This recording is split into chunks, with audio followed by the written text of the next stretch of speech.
Hi everybody, it's Kelly again, and we're going to talk about purple robe locust this time. And I've got one right here. This one right now is about 12 feet tall and blooming, as you can see. This is my wife's favorite tree. She loves it. It smells real good, and obviously, as you can see, is very pretty. This tree is a decent size right now, but we'll get up to 30 to 40 feet tall.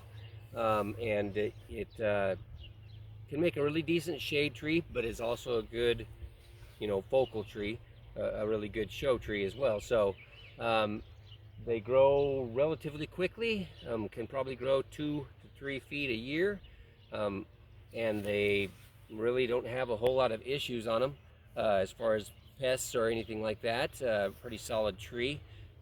They are related to all the other locusts, so you can kind of get an idea of what they do. They don't grow quite as tall as some of the other locusts, but do have a lot of the other same issues and attributes, like all of the alternate leaves they have and things like that. So they're more of a wispy tree, not quite as good on shade, just because they do offer some filtered sun to go through, but they are a decent shade tree is just because of their size. And if you don't mind having a little bit of sun coming through the trees, it is good that way. Plus, they're fairly easy to clean up as far as in the fall, when you're gonna, instead of raking, you can usually just mow them up and call it good. But they are fairly simple that way. They don't have a bunch of giant leaves all packed in the corner. They're going to be all pretty small. So it's a pretty nice tree again, as I said, and you probably ought to check them out. We have a number at Ted's as well.